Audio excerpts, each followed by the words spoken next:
നമസ്തേ. കഥകളതിസാഗരത്തിലേക്ക് സ്വാഗതം. നമ്മളിപ്പോൾ പഞ്ചതന്ത്ര കഥകൾ പറഞ്ഞുകൊണ്ടിരിക്കുന്നു. മിത്രഭേദം എന്ന ആ തന്ത്രം തൻ്റെ മക്കളെ പഠിപ്പിക്കാൻ വേണ്ടി മഹാഗുരുവായ സോമശർമാവിനെ ഏർപ്പാടാക്കിയിരിക്കുകയാണ് പാടലിപുത്രത്തിലെ രാജാവ്. ഒക്കെ ഓർമ്മ വരുന്നുണ്ടല്ലോ.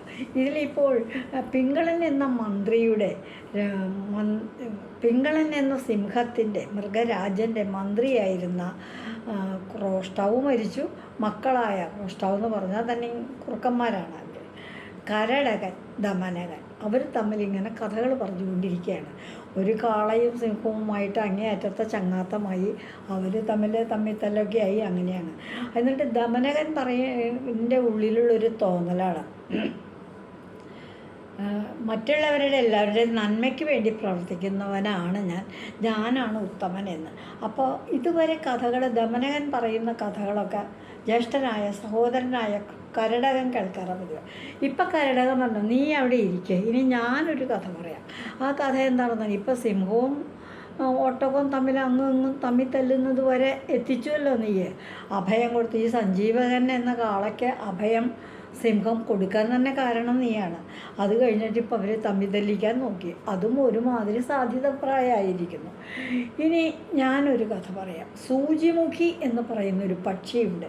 ആ പക്ഷിക്ക് വന്നു പിണഞ്ഞു ആപത്ത്. അതെങ്ങനെയാണ് ആപത്ത് വന്നു പിണഞ്ഞത്, ആ ഒരു കഥ ഞാനിപ്പോൾ പറയാം എന്ന് പറയുകയാണ്.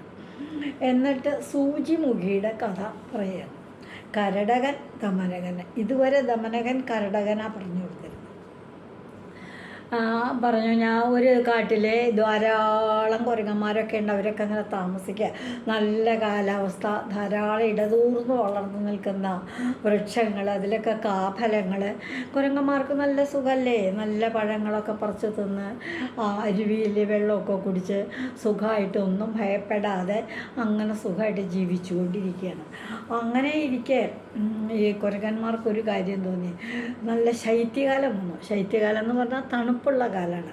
തണുപ്പാകുമ്പോൾ നേരം സന്ധ്യങ്ങളാവുമ്പോഴത്തേക്കും നല്ലോണം തണുപ്പ് വരും. അപ്പോൾ ഈ കുരങ്ങന്മാരിങ്ങനെ വിറയ്ക്കാൻ തുടങ്ങി. അപ്പോൾ അവരെന്ത് ചെയ്യും, ചുള്ളിക്കമ്പുകളൊക്കെ കൊണ്ടുവന്നിട്ടിട്ട് ഇത്തിരി തീ എവിടുന്നാണ് കിട്ടുകയെന്ന് അന്വേഷിക്കും. മിക്കവാറും അവർക്ക് തീ കിട്ടാറുള്ളത് എവിടെയെങ്കിലും ഇങ്ങനെ വനത്തിലൊക്കെ അഗ്നി പിടിച്ചിട്ടുണ്ടാകും. പിന്നെ മരം വെട്ടുകാരെ അങ്ങനെയുള്ളവരൊക്കെ വന്ന് താമസിക്കുന്നവരെ അടുപ്പ് കൂട്ടി ഭക്ഷണം പാകം ചെയ്യും. അപ്പോൾ അതിൽ നിന്നൊക്കെ ഇത്തിരി തീ കിട്ടും. അങ്ങനെ ആ തീ കനൽ കൊണ്ട് അല്ലെങ്കിൽ കത്തിപ്പിടിച്ച ഒരു തീ കമ്പ് കൊണ്ടുവന്ന് ഇവർ കൂട്ടിയിട്ടിരിക്കുന്ന ചുള്ളി വിറകിന് തീ കൊടുക്കും. എന്നിട്ട് അതൊക്കെ കൂട്ടിയിട്ടിട്ട് അതിന് ചുറ്റും ഇരിക്കുക. അപ്പോൾ അവർക്ക് ചൂട് കിട്ടും. അങ്ങനെ ആണ് അവർ രാത്രി കഴിച്ചു കൂട്ടിയിരുന്നത്. അങ്ങനെ പോയി കഴിഞ്ഞിട്ട് ഒരു ദിവസം നോക്കിയപ്പോൾ എങ്ങും തീ കിട്ടാനില്ല. കുരങ്ങന്മാർക്കാണെങ്കിൽ തണുത്ത് വിറച്ചിട്ടും പാടില്ല. എങ്ങനെ അവർ ഇത്തിരി തീ കൂട്ടി അതിൻ്റെ അടുത്തിരുന്ന് ചൂട് കായാനായിട്ട് ആഗ്രഹിച്ചു. അവരിങ്ങനെ നിൽക്കുക. അപ്പോഴാണ് അതിലെ മിന്നാമിനുങ്ങുകൾ പറന്നു പോകുന്നത്. മിന്നാമിനുങ്ങ് തീക്കട്ടയുടെ പോലെ ഇങ്ങനെ തീക്കനൽ പറന്നു പോകുന്ന പോലെയല്ലേ തോന്നുക. മിന്നാമിനുങ്ങ് എന്ന് പറയുന്ന ചെറിയ ജീവിയുടെ പൃഷ്ഠഭാഗത്ത് പ്രകാശിക്കുന്ന ഒരു വസ്തുവുണ്ട്. അത് അവയുടെ ഒരു വിസർജ്യ പദാർത്ഥമാണ്. പക്ഷെ അത് പുറത്ത് നമ്മൾ കാണുമ്പോൾ നമുക്ക് പ്രകാശമായിട്ട് തോന്നും.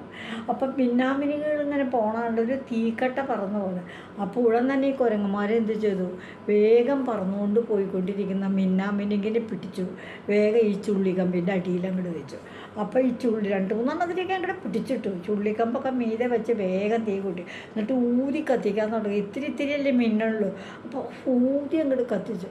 ഊതി കത്തിക്കഴിഞ്ഞ് തീയങ്ങാളി കത്തിയ പിന്നെ തങ്ങളുടെ തണുപ്പ് മാറില്ല, തങ്ങൾക്ക് ചൂട് കായാലോ എന്ന് കരുതിയിട്ട്. പക്ഷേ ഇത് കണ്ടുവന്ന സൂചിമുഖി എന്ന് പറയുന്ന പക്ഷി അതിലേ വന്നപ്പോൾ മരത്തിൻ്റെ മുകളിൽ ഇരുന്നത് കാണുന്നുണ്ടായിരുന്നു. പക്ഷി കൂടെ അവിടെയാണ്. ഈ കുരങ്ങന്മാർ പൊട്ടന്മാർ എന്ത് വിഡ്ഢികളാണ് ഇവർ. ഇത് മിന്നാമിനെ കൊണ്ടുവന്ന് വെച്ച് ഊതി കത്തിച്ചാലുണ്ടോ തീ കത്താൻ പോകുന്നു, അതിന് തീ തന്നെ വേണ്ടേ. അപ്പോൾ ഇവരുടെ കാണിക്കൽ കണ്ടിട്ട് ഇവർക്ക് തീ പടരണില്ല, തീ അങ്ങോട്ട് ആളി കത്തണില്ല, പെരുകണില്ല. അവർ പിന്നെയും ഇങ്ങനെ ഊതിക്കൊണ്ടിരിക്കുക. അപ്പോൾ സൂചിമുഖി മരത്തിൻ്റെ മുകളിൽ നിന്ന് താഴെ ഇറങ്ങി വന്നിട്ടുണ്ട്. വിഡ്ഢ്യം മണ്ട ശിരോമണികളെ, നിങ്ങൾ കുരങ്ങന്മാർ തന്നെയാണ് കേട്ടോ, മന്ദബുദ്ധികളെ നിങ്ങൾ. ഈ മിന്നാമിനിങ്ങിൻ്റെ തീയെ അതിൻ്റെ പൃഷ്ഠഭാഗത്ത് ഉണ്ടാകുന്ന ഒരു ശരീരത്തിൽ നിന്ന് ഉണ്ടാകുന്ന ഒരു പ്രകാശമാണ്. അത് തീയൊന്നുമല്ല. അത് നിങ്ങളിങ്ങനെ ഇതിനെ പറക്കി കൊണ്ടുവച്ച് വിറക് വെച്ച് കഴിഞ്ഞാൽ കരിയിലേക്ക് കൂട്ടിയിട്ട് അതിൽ മിന്നാമിനിയെ പിടിച്ചിട്ട് തീ കത്തില്ല, ഊരിയാലും കാര്യമില്ല. മണ്ടന്മാർ എന്ന് പറഞ്ഞു. ആഹാ, അങ്ങനെയാണോ കാര്യങ്ങൾ? അപ്പോൾ കുരങ്ങന്മാർക്ക് തോന്നി, എന്താ ഈ പക്ഷി നമ്മളെ ഇങ്ങനെ പറയണത്? അന്നേരം സൂചിമുഖി വീണ്ടും പറഞ്ഞു ഇവരോട്. ഇത് കേട്ടപ്പോൾ മിന്നാമിനിങ്ങാണത്, ഇതിന് തീയല്ല എന്നുള്ള കാര്യം ദേഷ്യം സഹിക്കാണ്ട് ആ സാധു പക്ഷിയെ ഞെപ്പിച്ചു. പല പ്രാവശ്യം പക്ഷി പറഞ്ഞു കത്തില്ല കത്തില്ല. അപ്പോൾ എന്നപ്പോൾ പരിഹസിക്കുകയും ചെയ്തു കുരങ്ങന്മാർ. ഉടൻ തന്നെ കുരങ്ങന്മാർക്ക് ദേഷ്യം വന്നു. അവർ ആ പക്ഷിനെ പിടിച്ചു, സൂചിമുഖിയെ പിടിച്ച് പാറപ്പുറത്ത് അങ്ങോട്ട് വലിച്ചടിച്ചു, കാലെ പിടിച്ചിട്ട് അങ്ങോട്ട് അടിച്ച് തലയൊക്കെ പാറപ്പുറത്ത് കൊണ്ടപ്പോൾ ചിന്നിച്ചതറി പരിക്ക് പറ്റി സൂചിമുഖി അങ്ങോട്ട് മരിച്ചു. അപ്പോൾ ഇതിൽ നിന്നിപ്പോൾ എന്താണ്ടായേ? നല്ലത് പറഞ്ഞു കൊടുക്കാൻ പോയ ഇതാണ് കുരങ്ങന്മാർക്ക്. ആ തീ കത്തില്ല, നിങ്ങൾ ഊതിയിട്ട് കാര്യമില്ല എന്നുള്ള നല്ല കാര്യമാണ് സൂചിമുഖി കുരങ്ങന്മാർക്ക് പറഞ്ഞു കൊടുത്തത്. പക്ഷെ അതുകൊണ്ടായില്ല.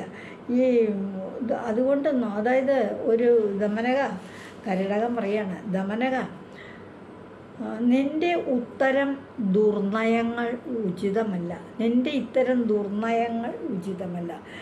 ഈ സഞ്ജീവകനെ മൃഗരാജനായ പെങ്കളനെയൊക്കെ തമ്മിൽ തല്ലുപിടിക്കുക എന്നുള്ള ലക്ഷ്യത്തോടെ പ്രവർത്തിക്കുന്നത് ഒട്ടും ഉചിതമല്ല.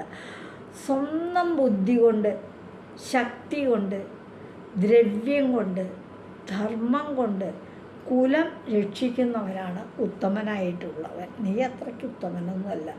ശരിയായ ഒരു ഉത്തമനായിട്ടുള്ളവൻ അങ്ങനെയാണ്. എന്നിട്ട് അത് കഴിഞ്ഞപ്പോൾ ഈ കരടകൻ്റെ ഈ മാതിരിയുള്ള ഉപദേശം കേട്ടപ്പോൾ ദമനകൻ ദുഃഖിതനെ പോലെ നടിച്ചു. ശരിയാണല്ലേ, ഞാൻ അത്രയ്ക്ക് മിടുക്കനൊന്നുമല്ല അല്ലേ, എനിക്ക് സാമർഥ്യവും ബുദ്ധിയും ശക്തിയൊന്നും ഇല്ല അല്ലേ എന്നുള്ള ഭാവത്തിൽ അങ്ങനെ ദുഃഖിച്ചുകൊണ്ടിരുന്നു. അപ്പോൾ ഉടൻ തന്നെ ഈ കരടകം പറഞ്ഞു, ഞാൻ നിനക്ക് വേറൊരു കഥയും കൂടെ പറഞ്ഞുതരാം. അപ്പോൾ ആരുടെ ധർമ്മബുദ്ധി ദുഷ്ടബുദ്ധി എന്ന ഒരച്ഛൻ്റെ 2 മക്കൾ, അവരുടെ കഥ ഞാൻ പറയാം. ആ കഥ കേൾക്കുമ്പോൾ നിനക്ക് കൂടുതൽ വ്യക്തമാകും. ഈ കഥ ഞാനിപ്പോൾ നിർത്തുക. സൂചിമുഖി എന്ന പക്ഷിക്ക് പറ്റിയ ആപത്ത്. എങ്ങനെയാണ് ആപത്ത് വന്നത്? ഈ മണ്ട ശിരോമണികളാണ് കുരങ്ങന്മാരെ എന്ന് പറഞ്ഞുകൊണ്ടാണ്, പരിഹസിച്ചുകൊണ്ട് അവർ ഉപദേശിക്കണേ. മണ്ടന്മാരെ ഉപദേശിച്ച വല്ല കാര്യമുണ്ടോ? മണ്ടന്മാരെ ഉപദേശിച്ചെന്നുണ്ടായി അവരുടെ അറിവില്ലായ്മ മണ്ടത്തരം തന്നെ കാട്ടി അവർ ഈ സൂചിമുഖിയുടെ ജീവൻ കൂടി നഷ്ടപ്പെട്ടു. അതാണ് ആ കഥ. അപ്പോൾ ഈ കഥ ഇപ്പോൾ ഇവിടെ നിന്നു. അടുത്ത ദുഷ്ടബുദ്ധിയുടെയും ധർമ്മബുദ്ധിയുടെയും കഥ ഞാൻ അടുത്ത് തന്നെ പറയും. ഇതുവഴി വന്നാലും ഇത്തിരി നേരമിരുന്നാലും കഥകൾ കേട്ടാലും കളിയായി പറയും കഥയാണേ, കാര്യം പറയും കഥയാണേ. എല്ലാവർക്കും ഇത് വളരെ ചെറിയൊരു കഥ. നമ്മൾ കാണുന്നവരൊക്കെ കയറി ഉപദേശിക്കാൻ പോയാലുണ്ടാകുന്ന ഒരു ഭവിഷ്യത്ത് കാണിക്കുന്നൊരു കഥ. സൂചിമുഖി എന്ന പക്ഷിയുടെ കഥ നിങ്ങളെല്ലാം കേൾക്കൂ. കഥ 2 or 3 പ്രാവശ്യം കേൾക്കും. അപ്പോഴേ നമുക്ക് ഈ പേരും കാര്യങ്ങളൊക്കെ ഓർമ്മയിൽ നിൽക്കുള്ളൂ.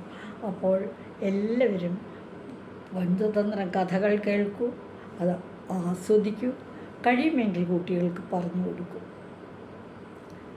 എല്ലാവർക്കും നന്ദി.